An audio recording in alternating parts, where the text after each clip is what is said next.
This is the Eldon Live Chat with Chancellor Martinez. I'm Leslie, editor in chief of the Eldon News, and with me today is the multimedia editor, Ashley Remaike, who will be popping in with some social media questions. How are you, Chancellor? Very good, very good. Given the chaotic circumstances that we're all facing, I think we're all doing well, given what's going on. Mm-hmm. I'm glad that you're doing well. um, so, um, Before we get started, we wanted to see if you have any announcements that you would like to share to everyone right now.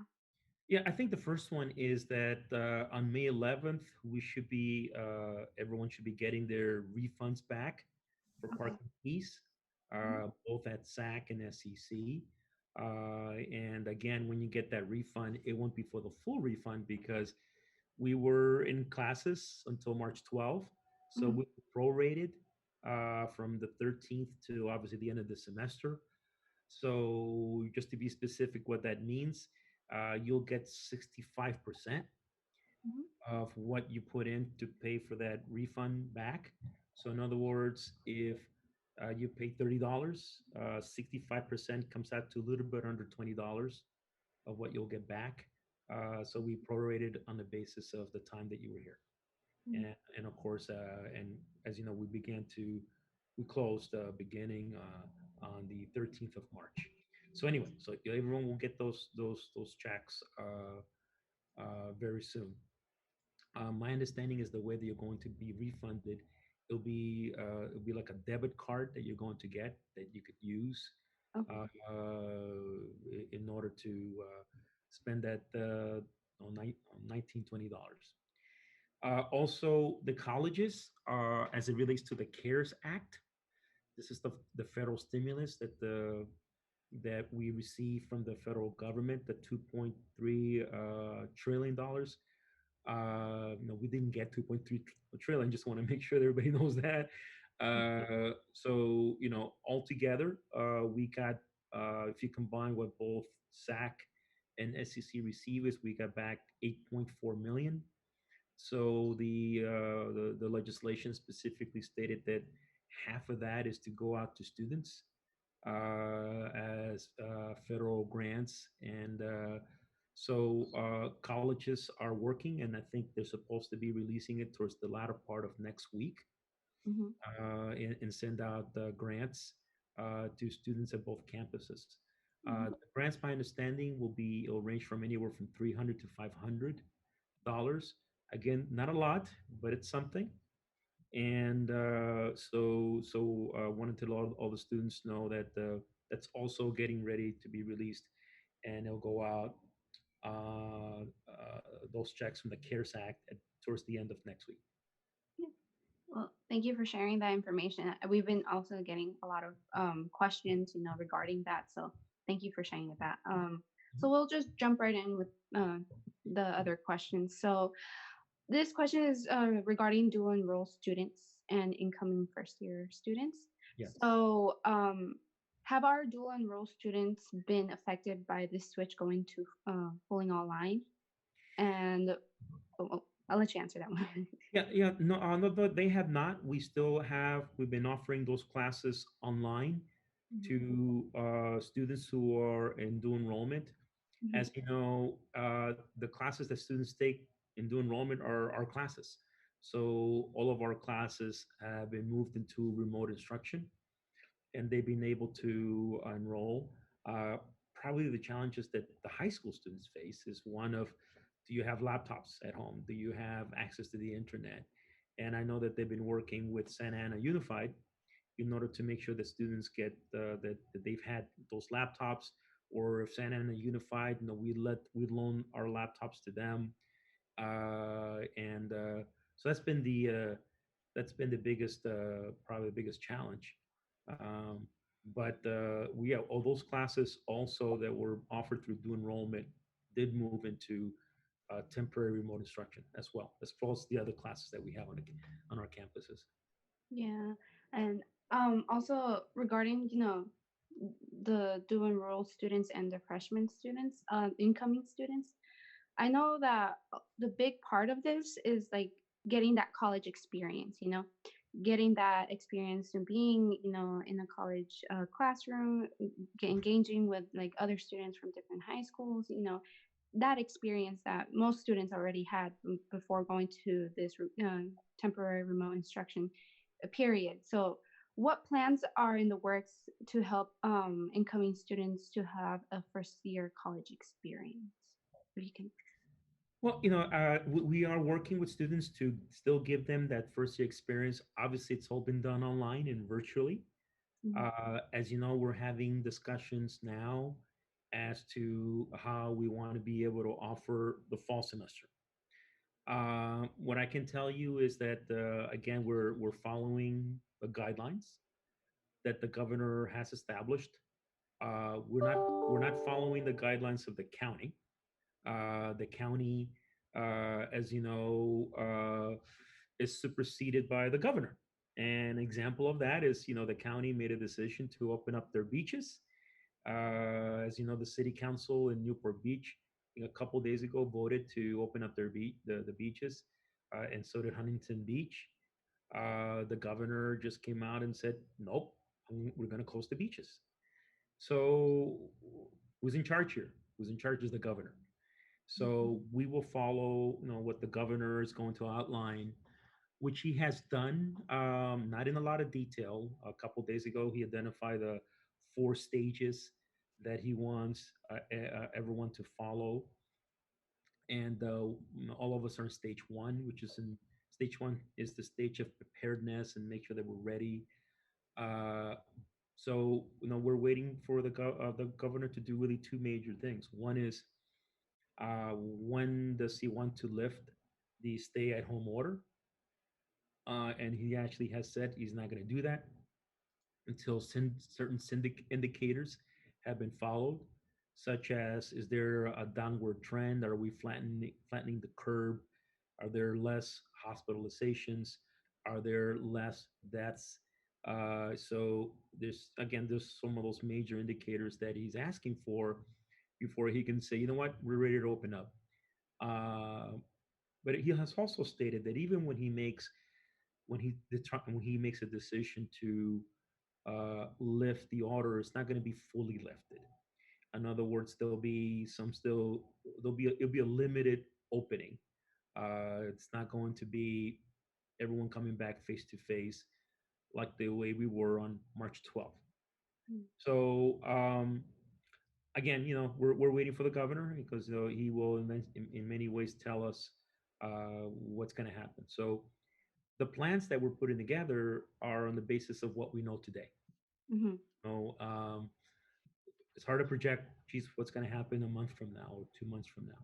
So what we know today is that we're going to open up probably largely remote instruction, distance learning. mhm, There'll be a few courses, really small, limited number of courses that could be offered on the campuses face to face. And these are courses that we don't have the technology to be able to offer them virtually.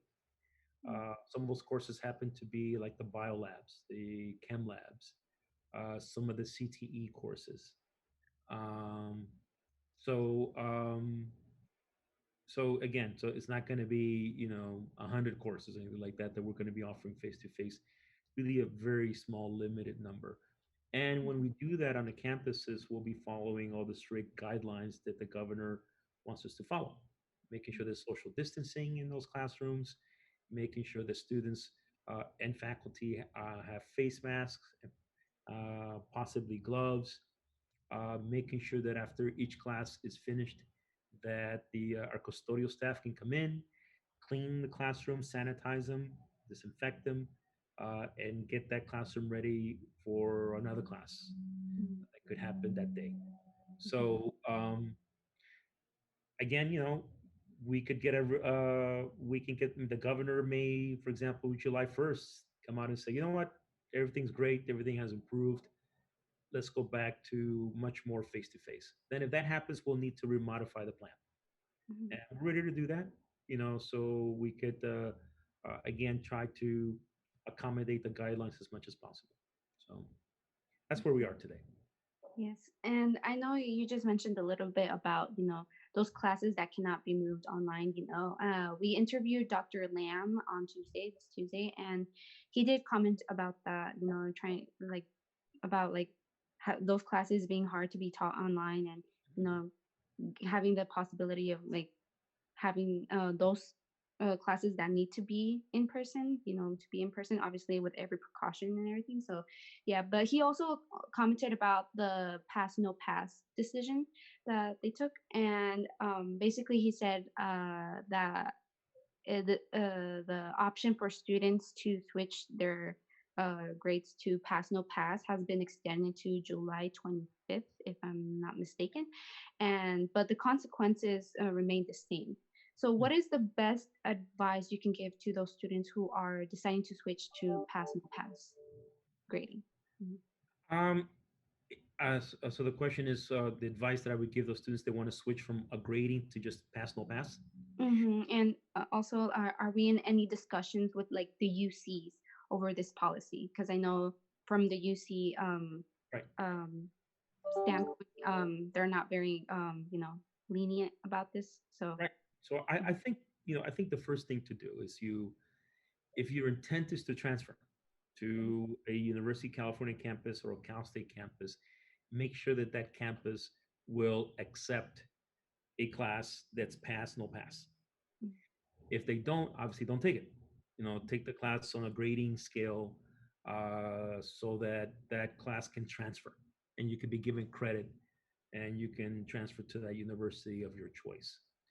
So to me, again, the best advice I would give students is please look at whether those universities will accept that class. mhm, Um, we are in communication, with them as a system, and we're also having those same discussions because we don't want to convert classes to pass no pass if the UCs or CSUs are not going to accept it. That's not what we want to be able to do. We want to be able to make sure that we are in cohesion with them, and that if they're going to support a class that is pass no pass, and we want to be able to get that from them in writing, and so that the students know that if they take that class, they'll be given credit for it. mhm, So all these things are happening so fast, Leslie, mhm, and all of us are doing all these things remotely, just like we're meeting today and trying to make some of these major decisions. But it is a major one. But again, the advice I would give students is continue to check or communicate with your counselors on the campuses, our campuses, whether SAC or SEC, and ask them that question, and also communicate with the universities, and also ask them the same question to see, is this class going to be approved and supported by UC Irvine if I'm transferring to UC Irvine, or by Cal State Fullerton if I'm going there. So make sure that, double check that. yes. And we've been getting a lot of questions about that from our students. Especially for those who are transfer students who are like in their last semester.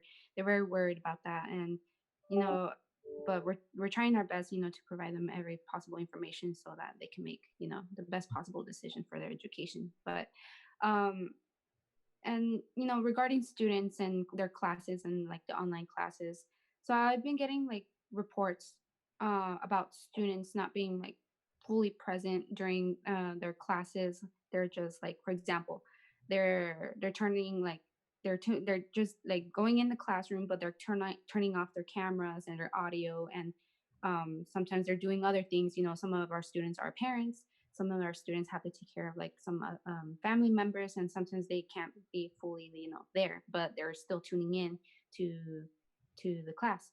So as we move forward with these online classes and improve, Mhm. what is the district doing in order to ensure that students are present and participating and not just tuning in their classes? Have you asked professors what methods they are taking?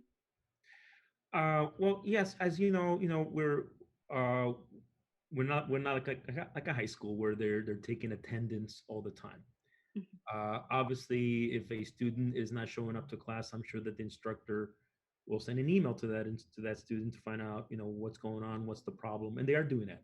They are checking in on students who are not coming to the classes virtually, and asking them, "Well, how come you're not participating? Is it an issue of you don't have a laptop or you don't have great internet? Is it an issue of uh, you know doing this class remotely is not working for you?" So yeah, so the side that is happening. Students are making contact. Uh, Obviously, other faculty members, they don't feel that it's their responsibility to take attendance, because that's not, again, we're not like a high school where attendance is taken. We rely upon the students taking on their own responsibility and coming to the classes so they can learn what's going on, so they can eventually pass that class. So again, it all depends on that faculty member. But what's interesting is that, when you ask me that question, uh, there was a survey conducted over at SCC of students in regards to remote instruction, and it was a really good survey. They surveyed 1,600 students, so we got a lot of good feedback. So a lot of them responded as to the challenges that they face with remote instruction. A lot of them said, we're talking about 80, almost 90% of them were saying, I do have a laptop, I'm good there. I do have access to good quality internet, I'm good there. I'm not crazy about remote instruction. I prefer face to face. I feel that I learn better face to face as to remote instruction. Others said, well, I like remote instruction. It's different. I feel I get more out of it. Others said, you know what, the instructor that I have, uh, I get more assignments. Sometimes I'm not really sure. I don't like the way the class is being conducted remotely, and so here's, I think what I can share with students. Obviously, transitioning to remote instruction so quickly has not been perfect. And everyone has tried to make the best adjustment possible to teaching remotely. And I think that if you ask most faculty members how you're doing today, I'm sure they'll tell you I'm doing better today than when we first started to do this remotely back on March 18th. So I think, like anything else, we everyone will learn a lot through this experience. What I can tell you is that we will be better. We will be able to improve. The reason we're doing these surveys is so we can hear from students, and it could be a scientific approach. So it's not done anecdotally.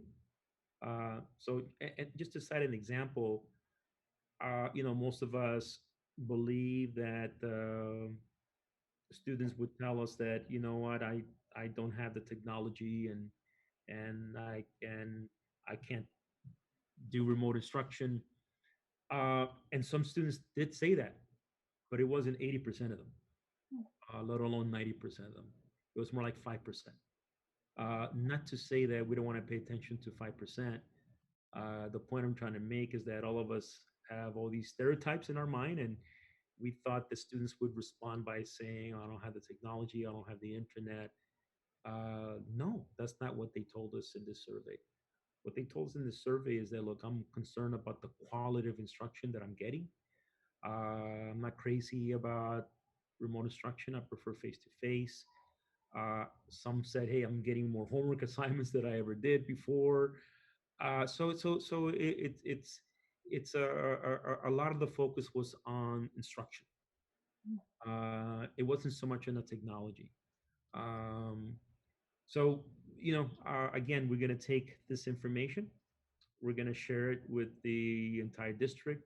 From faculty to administrators to students, so that we can try to make decisions on the data, uh, and on the information that we have, as opposed to trying to make decisions anecdotally, where one or two students, for example, may say, well, I don't have a laptop, I can't participate. And well, that doesn't mean that the rest of the students are also in that same situation. And so it was good to hear that the biggest challenge they're facing is not technology. The biggest challenge they face is that they're concerned about the quality of instruction.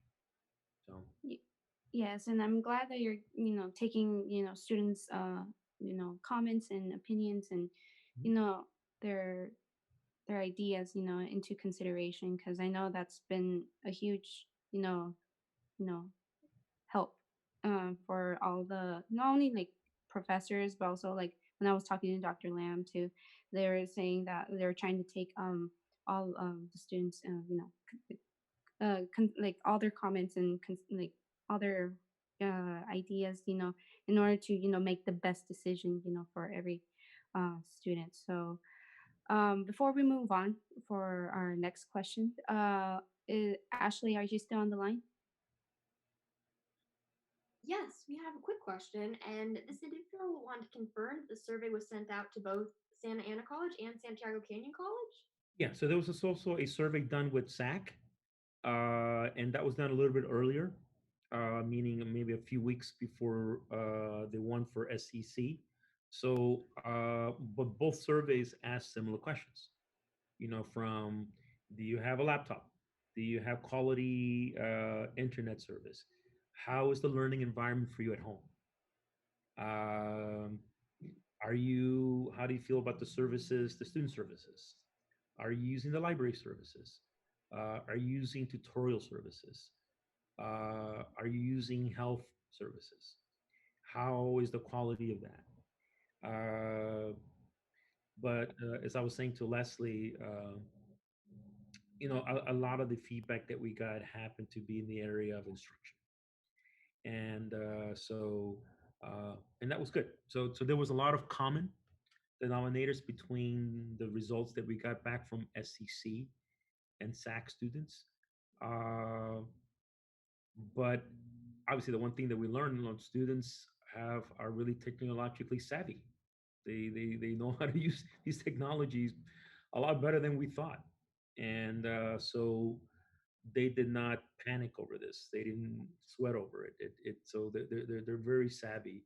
Uh, so they did have some good suggestions and good ideas of how we can continue to improve our ability to instruct them and to teach them.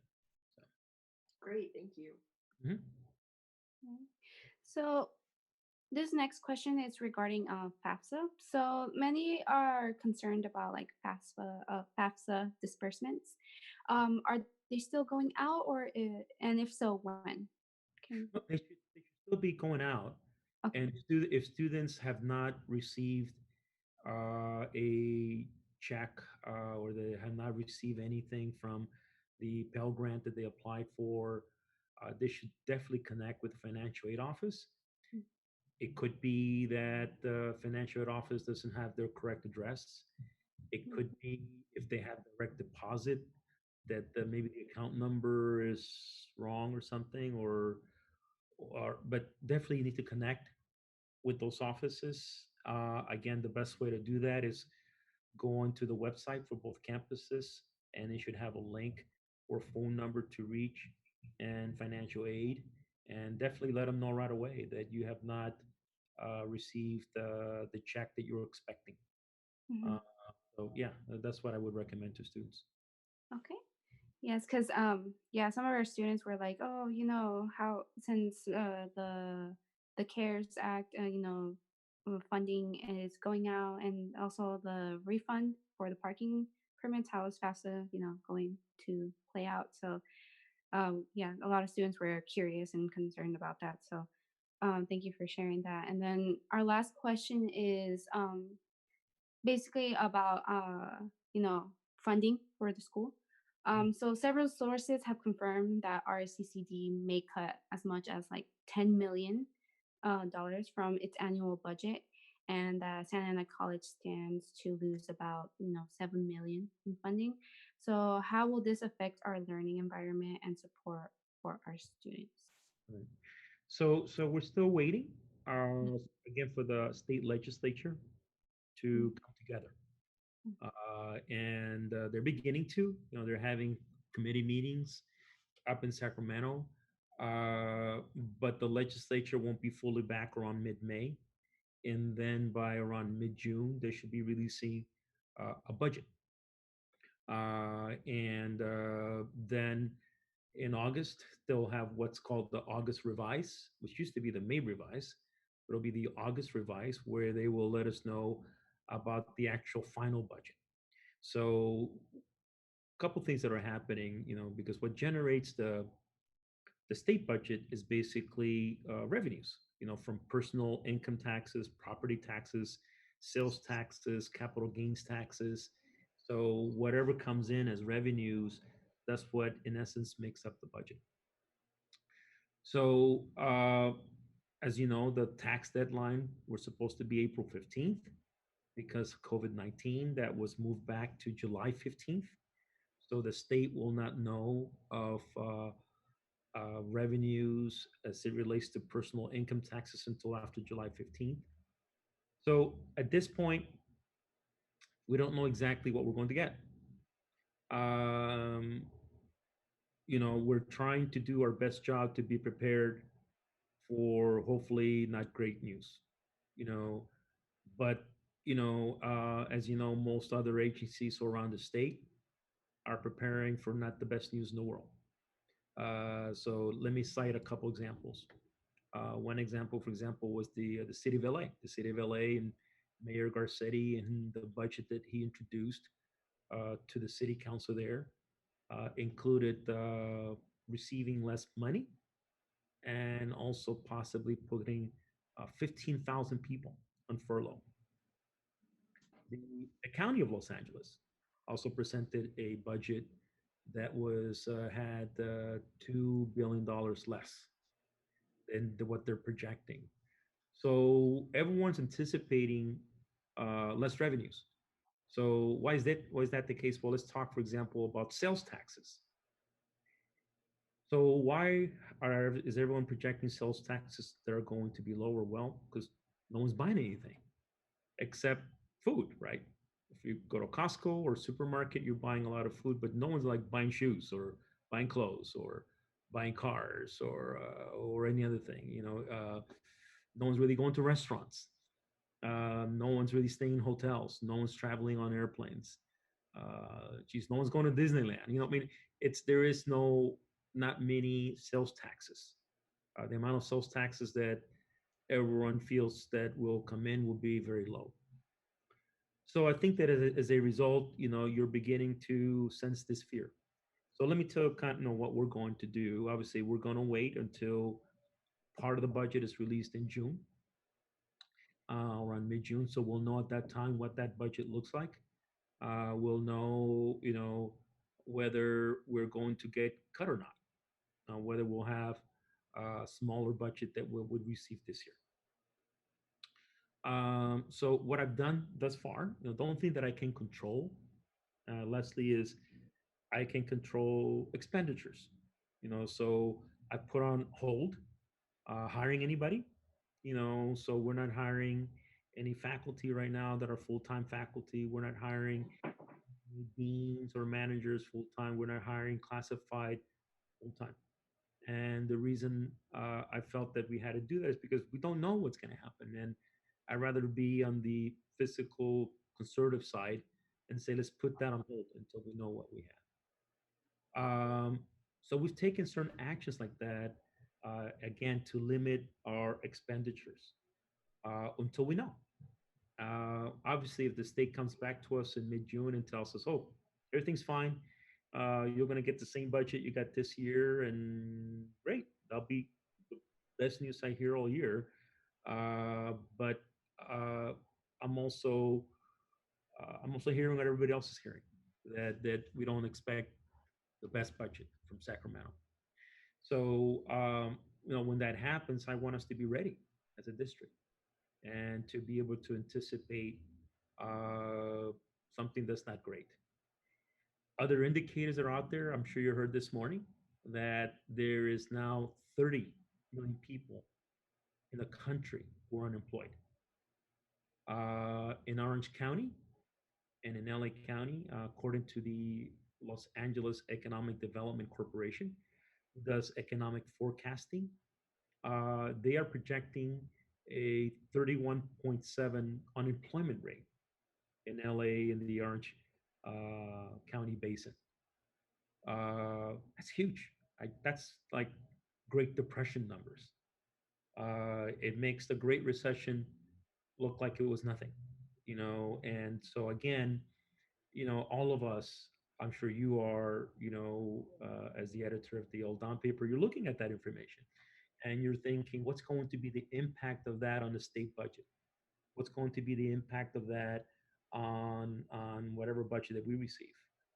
I think it will be a huge impact because if you have 32% of the population in Orange County who was working and they're no longer working, well, that means they're not buying anything. That means they're not spending anything. That means they're counting every penny so they can pay rent or whatever else. Um, so that means less money going to Sacramento that eventually comes to us and K through 12 and so forth. So yeah, so at this point, I can't control what happens in Sacramento. What we can control is what we do here, and to try to limit our expenditures as best as we can, so that we can continue offering the classes that we want to be able to offer. Another point of this whole thing is that, as you know, when you have that many people unemployed, usually what happens is those individuals come back to our campuses as students because they want to get retrained for a new job and a new economy that eventually we're going to have, right? So we need to be able to also have enough resources to have additional classes to support those individuals that I know are going to come to us. What I don't want us to do is to say to them, sorry, we don't have any classes, we have no room for you, go somewhere else. We want to be able to have resources so we can offer additional classes for that large population of people that are going to come to SAC or SCC for additional training so that they can get a new job. So, so anyway, yeah. So again, the point I'm trying to make is it's on our minds. We are planning. We're trying to anticipate as best as we can, but we're not going to know more facts until mid-June. Yeah, yeah. Well, we'll be looking forward to any other plans or decisions that you guys make in the future. So, that was the last of the class planned questions that we had for today. Is there anything else that you would like to comment about that we didn't mention here? No, no. I think again, just the unemployment rate information. Tomorrow, the Department of the U.S. Department of Labor will Mhm. probably release the unemployment rates on a national basis. My Mhm. understanding is they're going to report at least a 16% on a national basis of unemployment, which is very high. Because last month I think they reported like 4 or 5%. So we've gone 4 or 5% nationally to at least 16%. Could be higher than that. But so that's a lot. The other thing is, again, keep an eye on us reopening as a state and reopening the economy. That is obviously a story that we find going on a national basis and statewide basis and county basis and so forth. So we're all keeping an eye on that to see how we can do that. Look, and I want to open up the campuses as much as anybody, if not more. But we don't want to go there if it's not safe. We want to make sure that when students, faculty, come back to the campuses, that everybody feels safe, that everyone feels that they're not going to be infected, and so yeah, it's a big risk. So we will follow whatever that we do. We can guarantee you, I can guarantee you that we're going to follow all the guidelines stated by the CDC, the Centers for Disease Control, to the state, to the Orange County Department of Health. We will do that, and so that we can make sure that if we do come back, at any level face to face, that everyone feels safe. Mm, of course, and we always have to follow these guidelines, because it's always for our safety. It's always for our protection, to not get this virus, especially during this pandemic. So, Ashley, are you still on the line? I am, yes, and we do have a question. So we were asked, does that mean that lower class sizes will occur, and will there still be a 20 student limit? So the classes that we're thinking about are many of them are some of the bio labs and chem labs, some of the CE courses. That's what we're working on right now. We're trying to see uh, if since we need to have social distancing, what will be the class size limit? You know, we want to be able to have those decisions made over the next 2 to 3 weeks, and hopefully by the next time we have our our interview, Leslie, hopefully I can have some of that information. But we are working on that, Ashley. So I don't have any specific answers, um, but yeah, I mean, there's some classes that you know we can do social distancing. But if you have a class that has 100 students, obviously you can't fit them in one class, so you're going to have to think of a different way to make that class happen. Great, uh, thank you, Martinez. We appreciate it. sure. Good. So I guess this will conclude our live chat for today. Thank you so much, Chancellor Martinez, for taking the time again to have this interview. And our next live interview, I believe, is 2 weeks from now. Right? Correct? Mhm. Yes. Correct. So May 10th at 1 p.m. okay, at 1 p.m. Okay. So thank you for having this interview with us, and we'll see you next time. Okay. Bye.